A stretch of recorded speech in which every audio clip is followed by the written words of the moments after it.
economic recovery.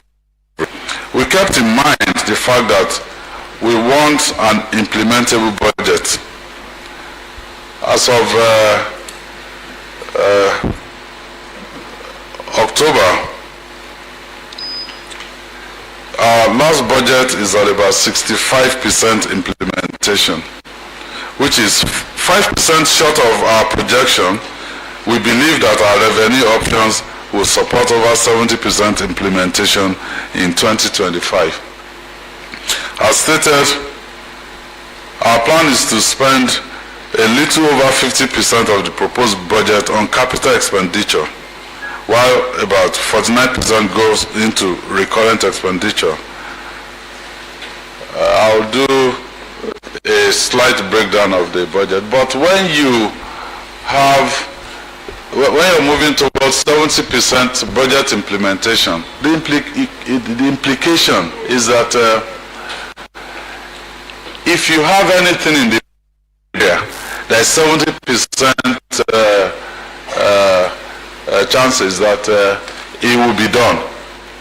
This is a departure from the past before this administration came in 2019, when budget performance stood at about 30 to 35%.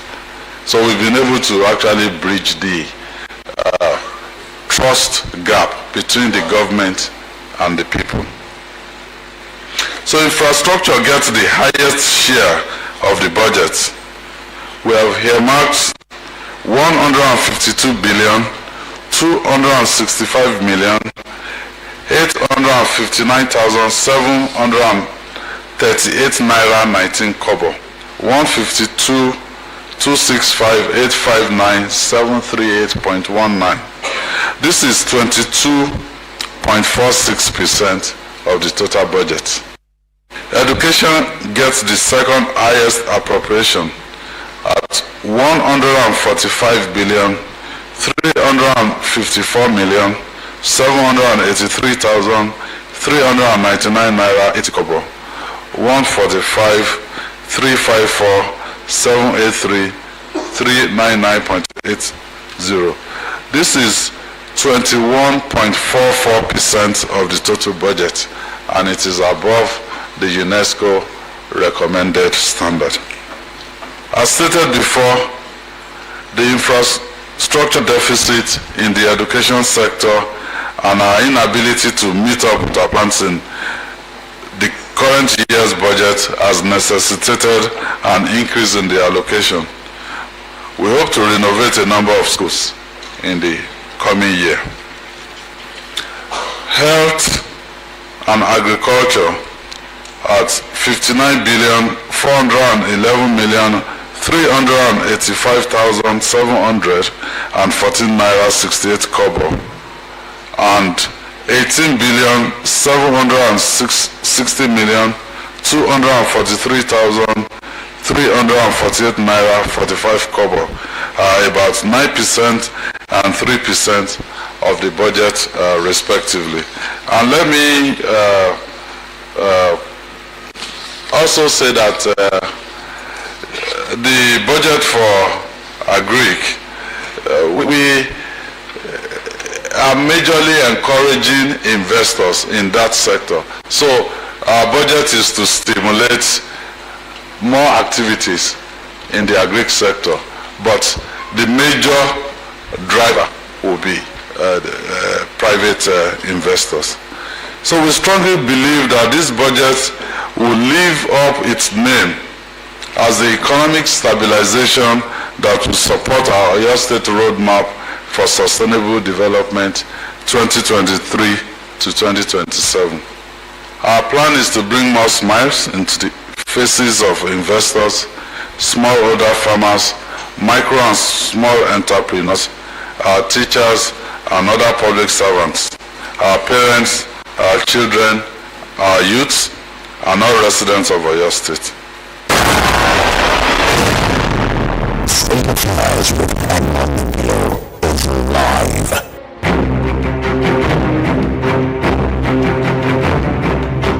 Okay, that's the governor presenting the 2025 budget to Oyo State. He said as of October this year, the 2024 budget has attained more than 65% performance. And if he attains 70%, that's a good one. That's A. That's A. You know, budget is an estimate. That's what it means. Budget is an estimate. You can hardly attain 100%. But if you attain 70%, that's good. So you want to say well done or what? So the lines are open. Let's hear from you. Let's hear from you. Hello, good morning. Hello, good morning, Mr. Bilo. Good morning. My brother, God bless you. I'm happy to hear from you. Welcome. Thank you. Yeah, Mr. Vincent, I'm calling from Olu. You're calling from Olu? Hello? Hello? Okay, but so I can hear him again. Oh. So the lines are open. 090 070 144 770. Hello, good morning. Good morning. Good morning. Yeah, this is King Solomon calling from Ibadan. King Solomon. Yes. All right, good to hear your voice. Yes, I want to thank the governor for all he has been doing. I mean, the intercity roads. But I want to ask the governor to help us. We in Ojo, Orubu Road, going to Igbo Road, the road is terrible. The road is so bad that, in fact, if a pregnant woman go through that road, something will happen. So, that's all I have. I thank him for what I've been doing. Bye. All right, thank you. Thank you. The lines are open. Let's hear from you. Hello, good morning. Hello, Mr. Zulu. I greet you. Yeah, this is Adekunle from Ibadan. Few things I just have to first contribute is, firstly, this employment deficit the government is talking about, good you are saying it, how much do they earmark to help, to support those companies to survive with this economy and beyond? How much do they earmark? Look at the farming, something they said they did, that they give farmer. Tell them to bring out the real farmers. When you ask a farmer to bring a level 14, level 16, before they can get anything from government, so they are the ones giving it to themselves. That's the problem we are facing. No reality. If you say you are no employment, to create an employment, how much do you earmark that companies, business can access to do business? Now, like you said, I overheard you when you said something. Now, they double charge us, triple charging the taxation on us. The tax is too much. They pay for land, they charge you for your house. They still do the same tax. Repetition of taxation is too much. They are killing business. Everybody are planning to leave the country. People that establish business in Nigeria decide trying to close it down because they ask you to pay double tax, even on your houses, your offices. You know how much they are taxing? They tax for gas, for space, taxation. So, see, how much do they give to support this business? Are you talking about Oyo State? Oyo State, yes. Are you a businessman? Yes. Are you speaking from your own experience? Yes, and my colleagues' experience too. No access to funds. I'm talking of this farming they just said. This farming, recent one, they said they are giving farmers support. What support? Tell them to bring out the real farmers that are assessing it. If you ask the farmer to bring level 14, level 15, so those level 14, level 15 will take their children to get those loans. And that's why you are not seeing the result on my grid. How will you see the result? Don't they know what the farmer needs? Farmer needs tools. If you want to rear animal, you need support. You need somebody to manage they know these things. They know the right thing to do. If they want to do the right thing, they are not ready to do the right thing. They are just to bring out the money, transfer it directly back to their account. All right, thank you. Thanks so much, sir. I really appreciate it. Talking from experience, practical experience.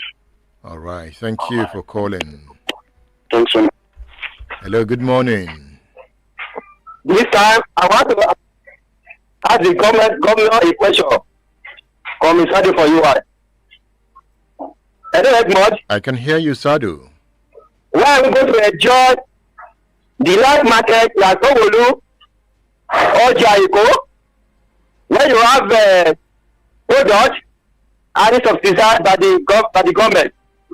We want to have a similar thing here in Oyo State, so that the money is spending on agriculture, product can be brought to such places, and we masses can benefit at a cheaper rate. Thank you very much. Thank you for calling. The lines are open. Let's hear from you. Hello, good morning. Good morning, Edmond. Hello. Good morning. Yes, sir. My name is Mbama John Paul. I'm coming from Falele. I want to ask the governor. I don't have anything against him, but to what end is he borrowing this money from World Bank to assist this entire project? To what end? How long should they continue like this, borrowing money to do projects at the end of the year?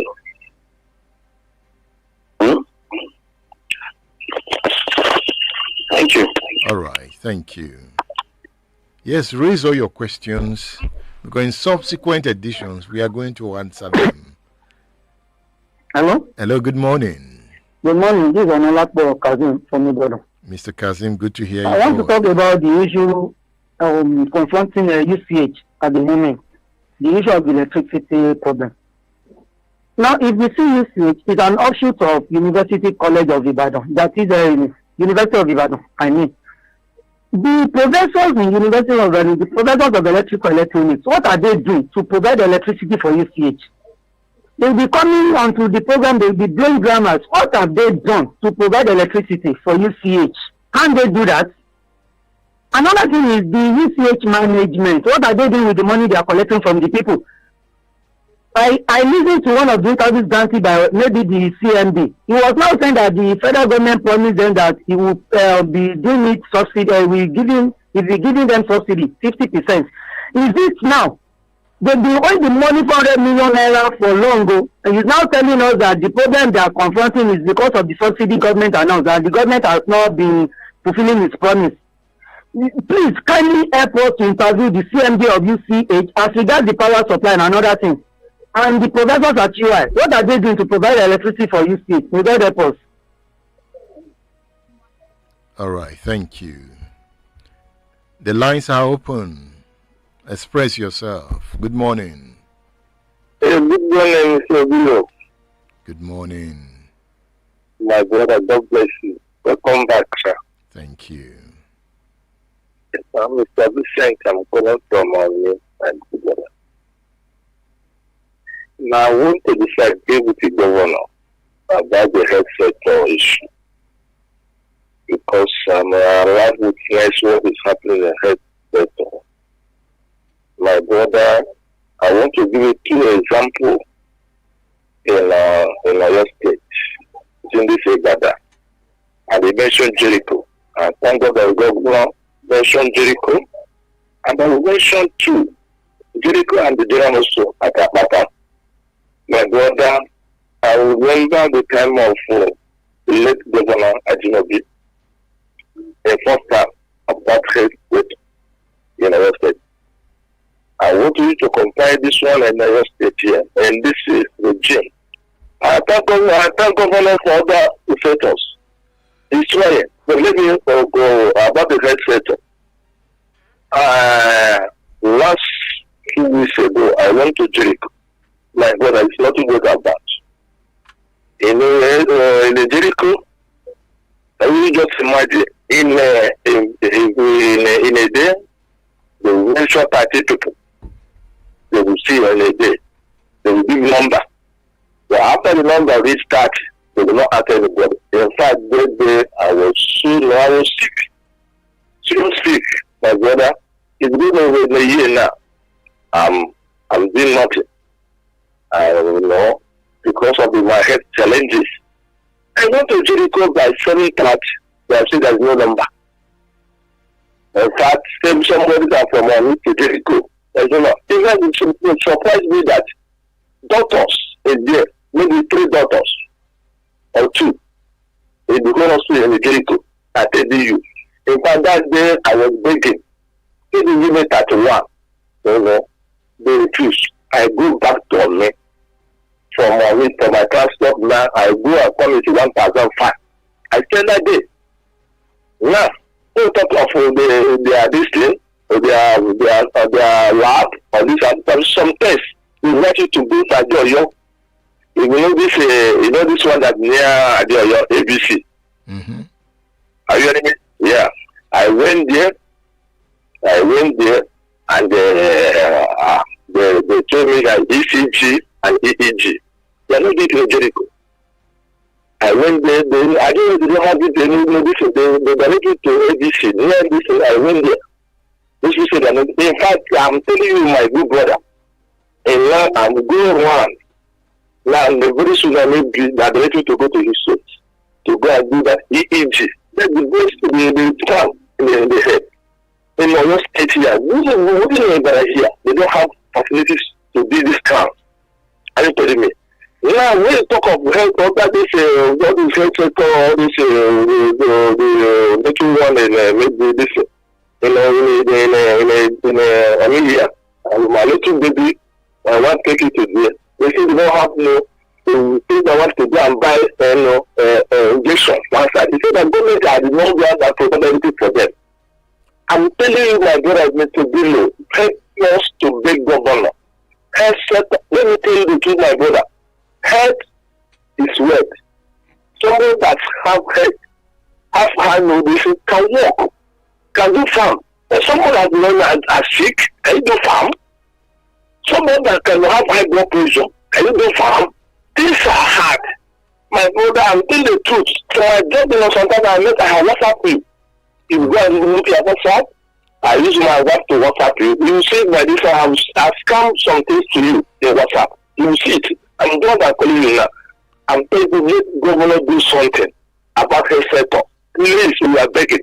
When there's someone that has a hard life, I will walk in the road. All right. Thank you. Yeah. My brother, I appreciate you for your play. Thank you. God bless you. Thank you. The lines are open. Let's talk. Good morning. Hello. Good morning, Mr. Billo. Yes, good morning. That line is faint. Hello?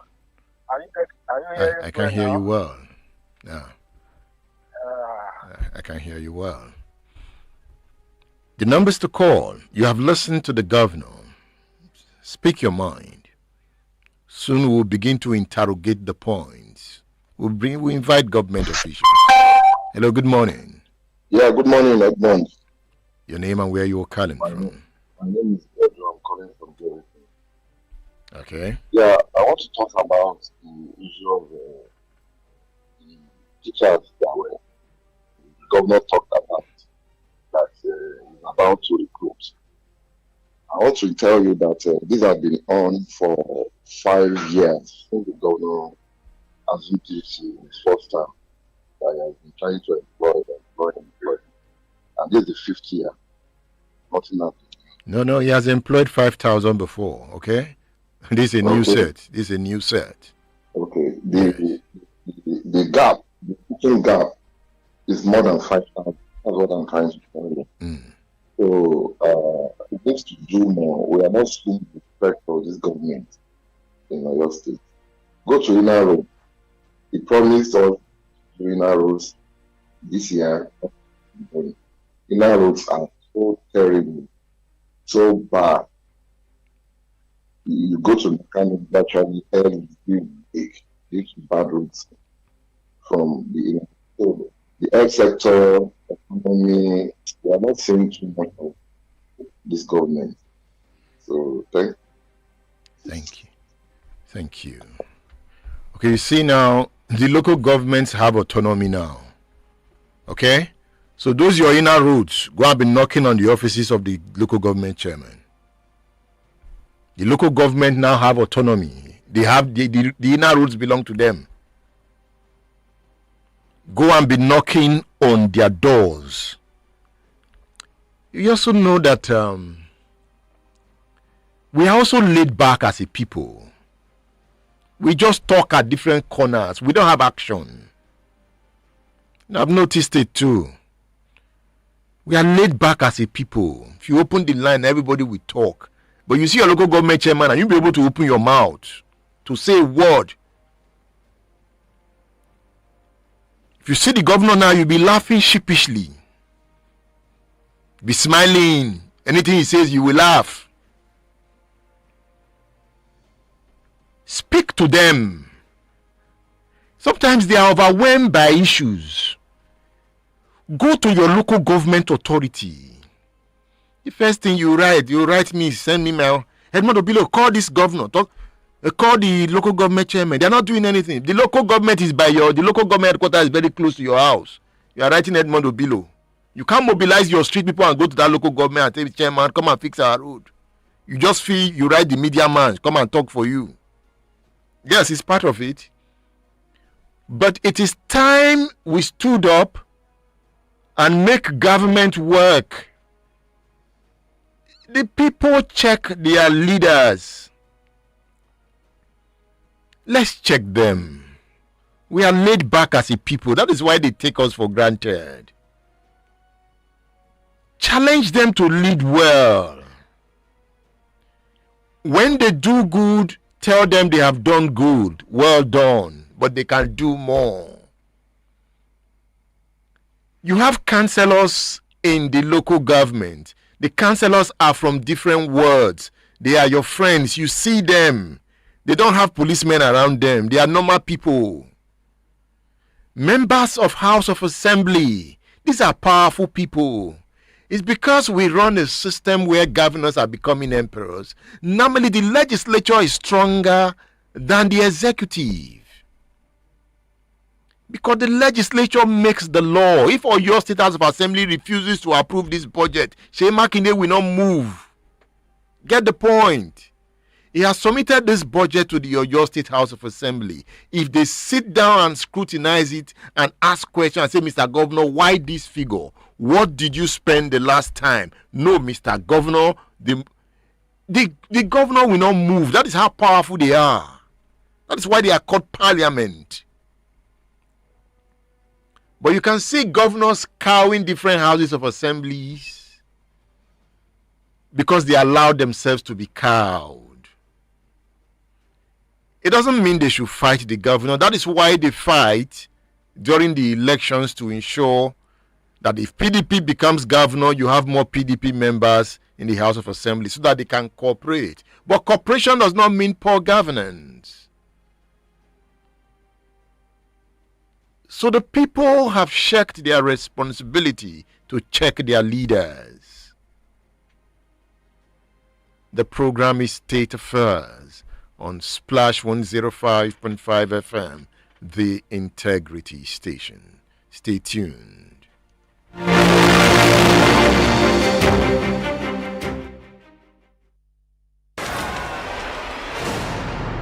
State Affairs with Edmond Obilo is live.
It linked Ibadan to Ile-Ife, Ile-Ife to Benin, Benin to the east.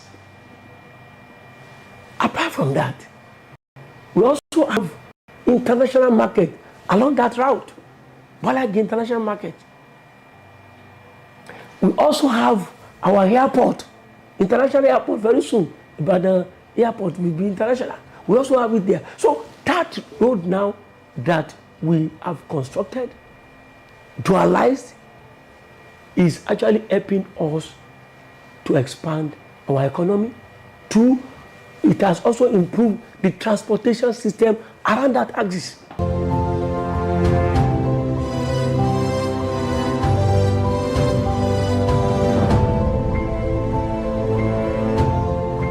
Good work that the governor has done.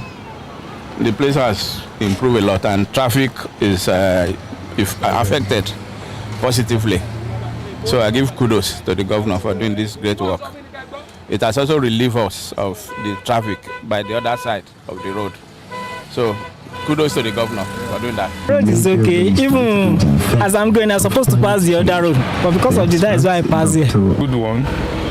The government has really tried in that aspect. It's a very good access road.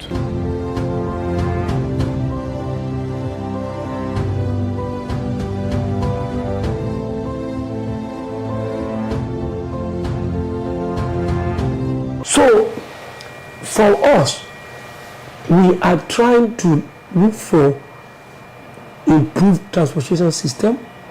We also want to make sure that those having businesses around that area, we have contributed to ease of doing their businesses.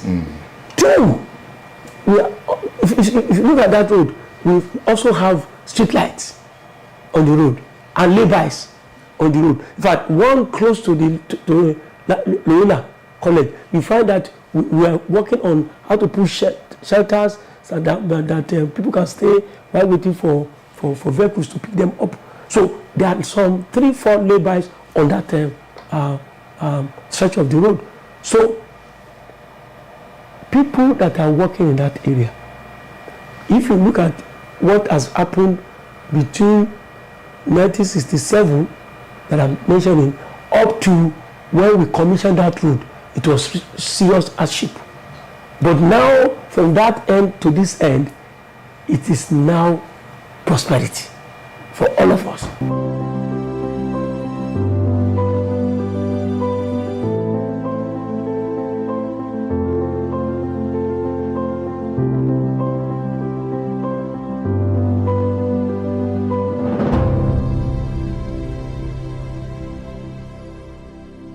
I'm making a lot of business through the road because we gain more customer through the road, maybe like passing customer.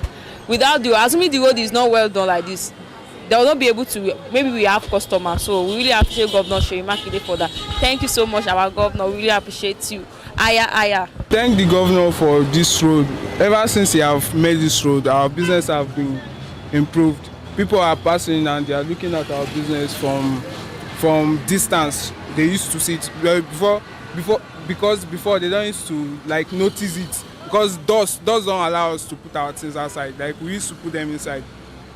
So ever since he made this.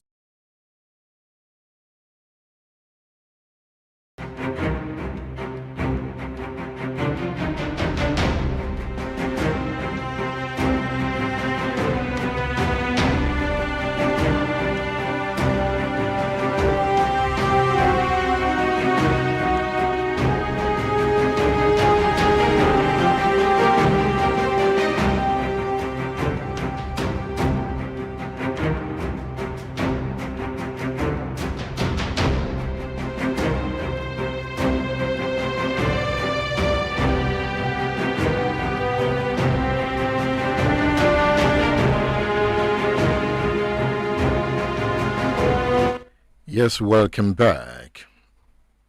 So let's leave the economy. Before I went on that 2 weeks break from radio, I treated part 1 of the January 1966 coup. And the question was it an Igbo coup? So let me continue from where I stopped the last time. In that edition, I played Femi Kende, the author of the book Samuel Ladoke Akintola in the Eyes of History. I also played an interview I had with Victor Taiwo, the author of the book Nigeria on Gunpowder. So here, let me bring in the author of the book Ironsi. And the author is Chuks Ilwegbunam. He gives his perspective of what transpired in January 1966, events before January 1966. It's about history. It's about understanding where we are from. How does this past of Nigeria connect to the present? If you go to the southeast, there is insurgency. But the insurgency hasn't exploded. But what you can see is the insurgents trying to control the minds of majority. Some are calling for Biafra. How did we get to this point? There was a Biafra before that fought a war. In fact, during the week, I had an interview with a Nigerian soldier, an old soldier who fought in the war. He is from the northern part of Nigeria. We brought him all the way from the north to Ibadan. The idea was to get his understanding of what happened. Because what happened at that time is still happening. And how do we protect the future and even protect the economy? Politics is linked to the economy. When politics is bad, the economy becomes bad. Because politics is the driver of the economy. The kind of politicians you have tells about the leaders you have. The kind of leadership you have will radiate or permeate the system. If the leaders are bad, the economy will be bad. It is linked.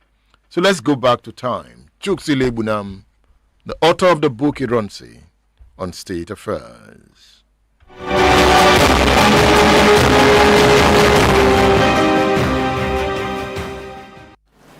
Chuks Ilwegbunam is the author of the book Ironsi, Nigeria, the Army, Power, and Politics. Let's talk about your book. Of course, in the preface of the work, you quoted Major General M.C. Ali. Ali says the January 15th, 1966 coup was staged to preempt a Northern People's Congress inspired coup. Why did you quote this section? Yes, because in 1966, after the first coup took place, the organizers and perpetrators of the coup said it happened to preempt a northern coup that was coming. Nobody believed the story at that time. So when we have somebody like Major General M.C. Ali validating that story, and then we also have Mr. Trevor Clark, a colonial officer, British colonial officer, validating the story again. It makes it beyond, it puts it beyond question that it is the truth. That there was a coup planned by the NPC government called Operation No Mercy.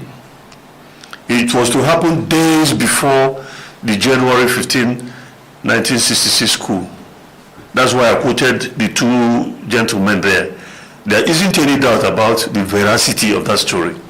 So what you call a northern planned coup can also be defined as the Hausa Fulani coup. In the days when that event happened, you didn't really have that conjoined name of Hausa Fulani, mostly Hausa, but you can call it Fulani coup, not Hausa coup. Sarara Sokoto was Fulani. He was the person in charge of the government, not the prime minister, who was Hausa. Balewa was not in charge, it was Sadala. So it was a Fulani thing. They were the people controlling the army. So Ilegbunam is using his book to validate the notion that there was a planned coup to be carried out by Fulani officers before Nzogo and co struck. Yes. Let's look at what Ali said. You quoted him, and it reads, the 15th January 1966 coup was staged to preempt a Northern People's Congress-inspired coup known as Operation No Mercy, designed to eliminate the critics of Prime Minister Tafawa Balewa. Earlier, the opposition leader, Chief Obafemi Awolowo, was in 1962 rusticated and incarcerated for masterminding a civilian coup for what has been claimed were trumped-up charges. In a bid to assert our authority and deal severely with miscreants, Colonel Zachary May Malari was to lead the northern group of officers to restore the dignity of the northern-led federal government. May Malari here, you remember in Congo, he did not take orders from Agui Ironsi. Yes, I remember that. And here he is mentioned to be the one to lead the coup to restore the dignity of the North. How do you explain that? I think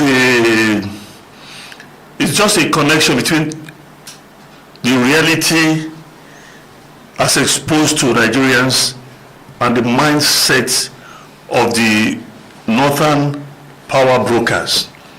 They have a sense of entitlement. Everything must go the way they want, otherwise they will counter it or thwart it. If it wasn't for that reason, there was no way a major in the person of Memalari will disobey his superior officer, Lieutenant Colonel Ironsi, who at that time even had UN promotion rank of general. See what I mean? But he disobeyed because he had a sense of entitlement. And Ironsi ordered him back to Nigeria, and he left. If it were some other person, back in Nigeria, he would face further sanctions. Why did Ironsi push for further sanctions? There are two reasons for that. One is that Ironsi wasn't as foolish as most people thought. You took actions in terms of anticipated reactions. Ironsi would have asked himself what to gain if he came back home and continued to pursue that point. That's the main reason. What would he gain? And then there's a second answer to that. This guy is constituting an obstacle to me. I remove him, problem solved. And then he continued with what he was doing. And this same guy was to lead a coup? Yes, he was. No, now we are looking at counterfactual. There was no northern coup. We are only making this argument on points of conjectures. There was no coup. But if there was a northern coup, do you think May Malari would have spared Ironsi? Well, I do many things, but I never claimed to be a prophet. I never claimed to read the minds of people, what they would have done 4 decades or 5 decades ago. But given the sense of impunity that existed among certain sections of the society, and given what happened during the counter coup, I do not think that the man would have spared Ironsi for 1 millisecond. Now, this question of a northern coup, let's probe it further. I remember Akintola visiting the Saudana. Yes. A day before the January 15th coup. He was in the north. You find that argument in Femi Kende's book, Ladoke Akintola and the Eye of History. So by January 14th, Saldana and Co had the premonition that there would be a coup. So do you believe if they were planning a coup and they knew there was going to be a coup, they should have acted, but yet they refused to act? What Akintola and Ahmadu Bello had couldn't be described as premonition. They knew that a military action was possible because they had been told. Even Ironsi himself traveled to Bauchi to go and see the Prime Minister who was on leave to say, look, this is what I'm hearing. It's in this book. These young officers are trying to move.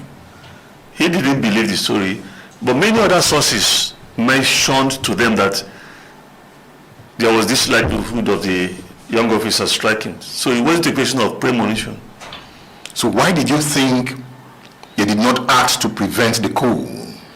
Yes, there's an explanation.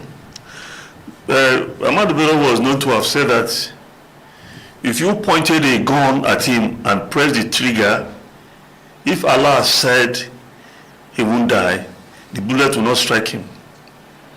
So there was that sense of submission to the ultimate will of God, that nothing happened unless the Almighty sanctioned it. I don't think he believed that it was possible for that action to take place.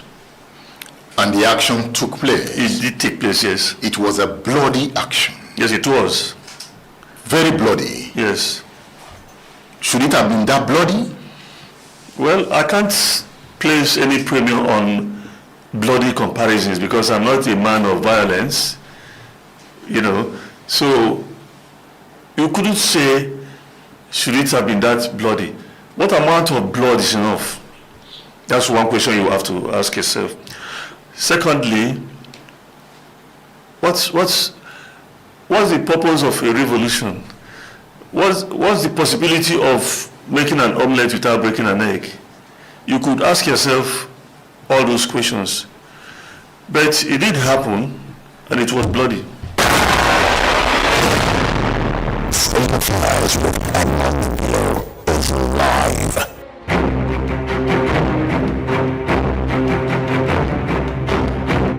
The Chuksile Bunam interview will continue after this break. Stay tuned.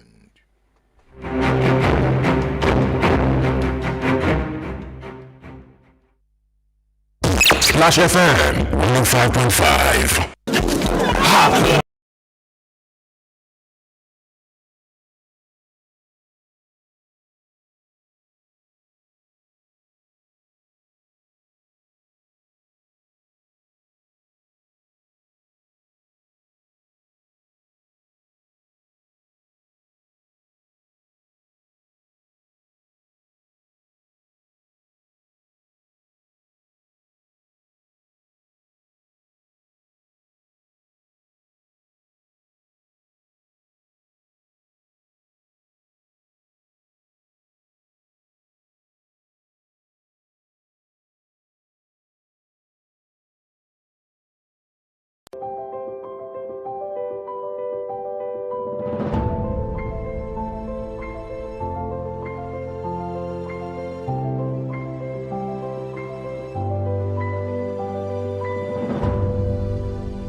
It linked Ibadan to Ile-Ife, Ile-Ife to Benin, Benin to the east. Apart from that, we also have international market along that route, Balagi International Market. We also have our airport, international airport very soon. Ibadan airport will be international. We also have it there. So that road now that we have constructed, dualized, is actually helping us to expand our economy. 2, it has also improved the transportation system around that axis.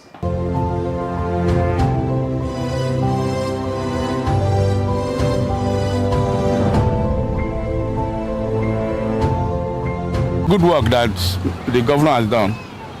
The place has improved a lot, and traffic is affected positively. So I give kudos to the governor for doing this great work. It has also relieved us of the traffic by the other side of the road. So kudos to the governor for doing that. Road is okay. Even as I'm going, I'm supposed to pass the other road, but because of the that is why I pass here. Good one. The government has really tried in that aspect. It's a very good access road.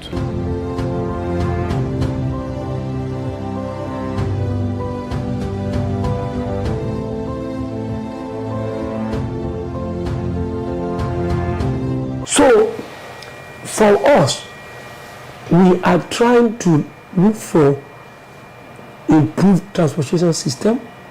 We also want to make sure that those having businesses around that area, we have contributed to ease of doing their businesses. 2, if you look at that road, we also have street lights on the road and lay-bys on the road. In fact, one close to the Loyola College, we find that we are working on how to put shelters so that people can stay while waiting for vehicles to pick them up.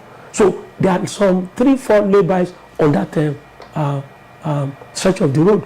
So people that are working in that area, if you look at what has happened between 1967 that I'm mentioning up to when we commissioned that road, it was serious hardship.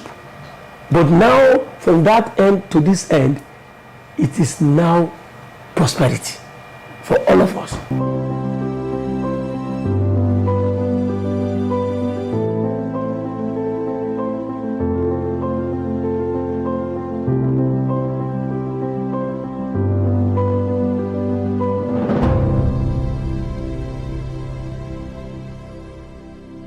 I'm making a lot of business through the road because we gain more customer through the road, maybe like passing customer. Without assuming the road is not well done like this, they will not be able to. Maybe we have customers, so we really appreciate Governor Seyi Makinde for that. Thank you so much, our governor. We really appreciate you. Aya. Thank the governor for this road. Ever since he have made this road, our business have been improved. People are passing and they are looking at our business from distance. They used to see it because before they don't used to like notice it because doors don't allow us to put our things outside. Like we used to put them inside. So ever since he made this road, we can put our things outside and people are patronizing us. We thank him for his good work and we pray he keep doing it.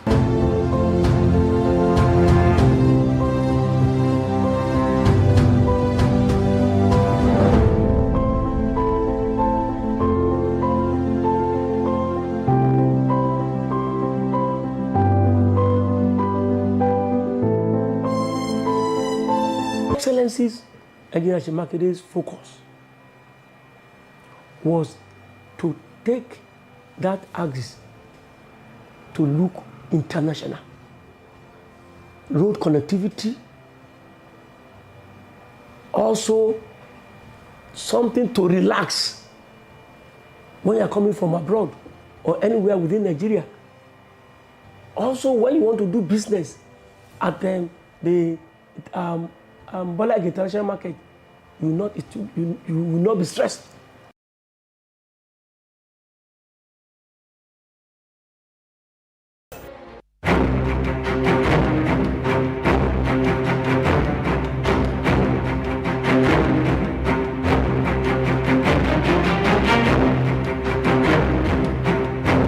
The program is State Affairs on Splash 105.5 FM, the Integrity Station.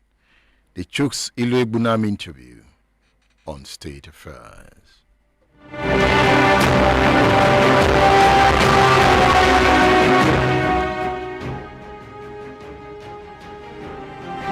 It was bloody, The Premier of the Western region, taken out. Premier of the Northern region, taken out. The Prime Minister, Tafawa Balewa, taken out. Michael Opara left standing. Was it an Igbo coup? No, it was not an Igbo coup. It was not. And the answer is self-evident. Among the majors that carried out that coup, a principal actor was Major Adewale Ademoyega, a graduate of history from the University of London. He was one of the ideological foundations of that action. He and Major Emmanuel Ifajuna, who also was a graduate who read sciences at the University of Ibadan. They were the ideological bastions of that action. So you couldn't have an Igbo coup where one of the leaders was a Yoruba man. One of the leaders out of many Igbo officers. Not out of many Igbo officers, out of 5 officers. They are known, Ifajuna, Major Ifajuna, Major Nzogu, Major Okafor. So about 5 majors, and you had that Major Adewale, and you had lieutenants who were of other ethnic groups, including Atom Pera, who was from the north. But that is just one side of the coin. There is another vital side to that issue. By January 15th of 1966, there were 40 Nigerians who were majors who had attained their majority in the army.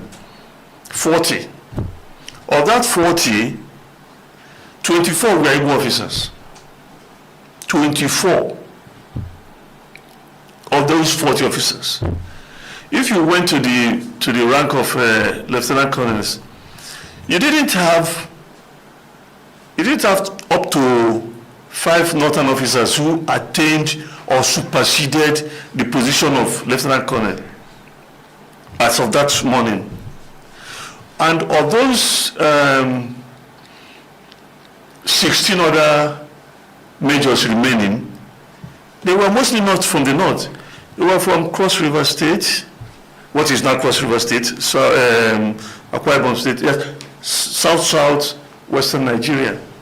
So you didn't even have those officers in the north. If you had 24 majors, Igbo majors, and only 4 participated, how could it be an Igbo coup? The military officers that were killed. Yes. Ademolegun, Shodende, Maimalari. These were top officers, none of Igbo extraction. How do you explain that? That's not correct. Lieutenant Colonel Atochinyelu Nebwe was killed. The man came from Orifte in Anambra State. He was killed. What was the circumstances of his death? He was in opposition to the coup. It wasn't because he kept the keys to the armory, because he was quartermaster general. Yeah. And it's not the job of a quartermaster general to keep the armory, the key to the armory. He was killed because he was opposed to that coup. And he was pure Igbo blood from the current Anambra State. So it is not true to say that no Igbo officer was killed. Lieutenant Colonel Ato Chinyelu Unebe, he was killed. He was classmates with Yakubu Gowon. In fact, Yakubu Gowon was his best man during his wedding. They were friends. But looking at the numbers, just one Igbo officer. You are talking about percentages now. One Igbo officer, a life is too much to be taken. To even if you start from the basic point, I couldn't possibly support the taking of any life because I can't create one. But once it happened, it happened. You cannot deny that an Igbo officer was killed because it was only one person killed. Do you understand? And also, when you check about the northern officers who were killed, no Fulani officer was killed. Yes. No Hausa officer was killed. Like Jema was not a Hausa man. Malari was not a Hausa man. They were not officers. That brings us to the question. So how did we come to this conclusion that it was a northern army? Igbos dominated the officer corps. I will explain that to you. The army is an appendage to executive political power. I told you that, extreme strength is its source. If it is filthy at the source, it will be filthy all throughout. If it only trickles, you won't expect to be gushing down the line. Political authority resided with the Prime Minister, who was a puppet of the Fulani Premier of Northern Nigeria, who was controlling the country. So the army was controlled by Sardana of Sokoto. That is why they had that dominance. Before the coming of the Sardana, Igbo officers dominated the army. They dominated the army in the officer corps. They didn't dominate in other ranks. No, they didn't. A lot of the troops you had were from the north, especially the Middle Belt area. That's where I had all those private, lance corporal, sergeants. Those were mostly from the north and the Middle Belt region. So, having plotted the January 1966 coup, yes, you needed Igbo officers to counter it. Ironsi and the like of Njoku and Ojukwu countered Nzogo and Co. Yes. Yet, some will still argue it was an Igbo coup. If it was an Igbo coup, how did Igbo officers counter it? Yes, you see, your question is fundamental, and I have to use it to explain certain things. The south of this country, especially my own Igbo people, don't seem to understand the power of propaganda. Even though the doing of Nigerian journalism was Azikiwe, we seem not to understand it. What they did in the north was to establish what they called the Northern Historical Society. And then they got all these British colonial forces, colonial officers like Moffat and all the rest of them, to be writing a lot of nonsense, publishing a lot of falsehood, spreading disinformation, circulating misinformation, and people took those things to become the basic truth of what happened. The coup from day one was never, from conception to perpetration until today, was never an Igbo coup. But it was to their benefit to make it look like an Igbo coup. How could you have an Igbo coup and its main intention was to institute Chief Obafemi Awolowo as the Prime Minister Yoruba man? Is that the truth? Yes. Chief Awolowo confirmed it in his book, My March Through Prison. It is there. It is there. They made, Zogu was interviewed, he confirmed it. It's in the book written by Adewale, while we struck. It's in the book written by Major Bully. It's all there. Do you understand? Okay, apart from,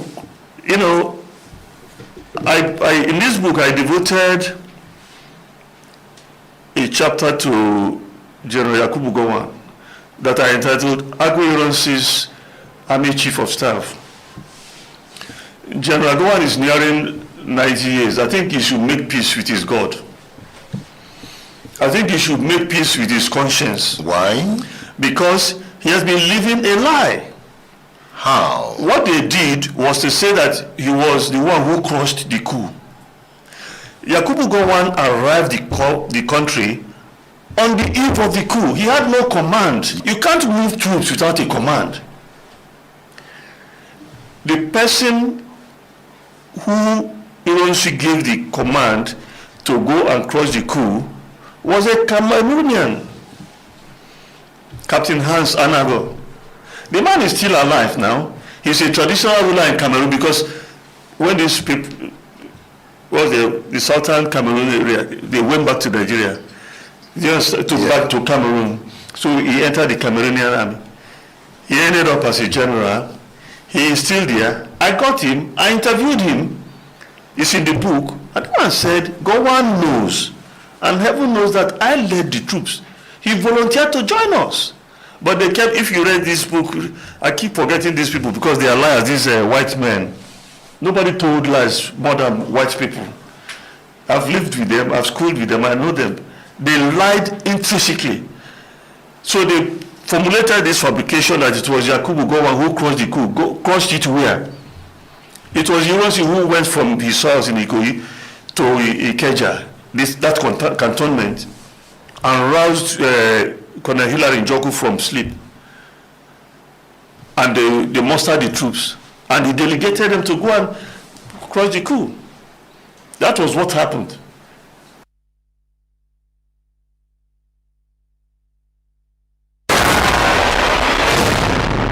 State Affairs with Edmond Below is live.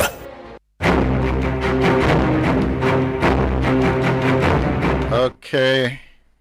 The Chuksi Legbunam interview there, answering the question, was it an Igbo coup?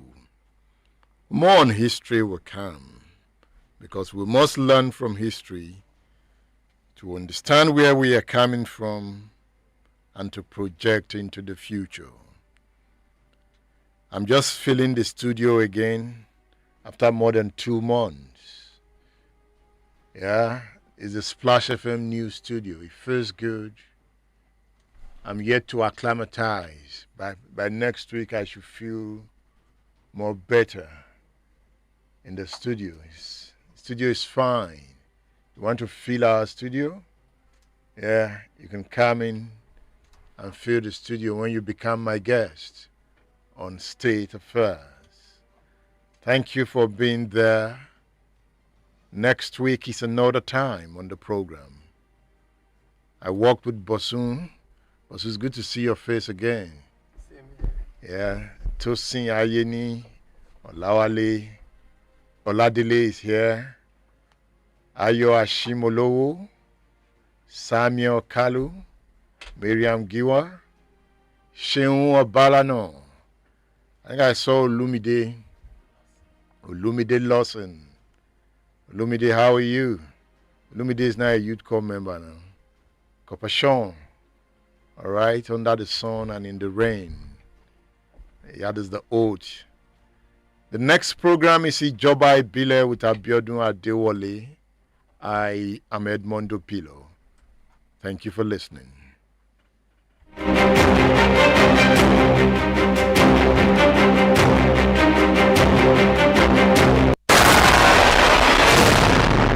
State Affairs with Edmond Below is live. Splash FM 105.5.